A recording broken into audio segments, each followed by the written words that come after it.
سوال نمبر 4 دیکھتے ہیں، نظم یا غزل کے اجزاء یا ان کے محاسن کی شناخت کریں۔ تو مصرع شعر کے ایک سطر کو مصرع کہتے ہیں۔ مصرع کس سے کہتے ہیں؟ شعر کے ایک سطر کو مصرع کہتے ہیں۔ آدھا شعر جو ہوتا ہے وہ بیت کا نصف حصہ ہے۔ مصرع کے لغوی معنی ہے دروازے کا ایک کواڑ، یعنی کہ جیسے دو دروازے کے 2 حصے ہوتے ہیں، تو مصرع کا معنی ہے کہ دروازے کا ایک کواڑ، ایک حصہ۔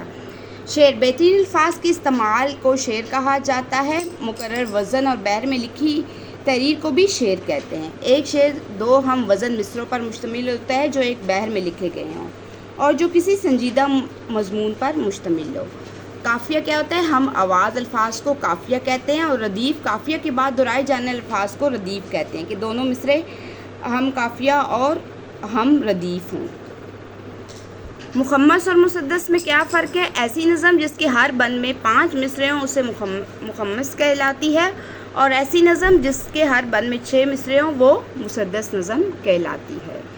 تو یہ تھی ہماری جماعت ناہم کی نظم نمبر 3 جاوید کے نام، اور اس کے شاعر کا نام ہے علامہ محمد اقبال۔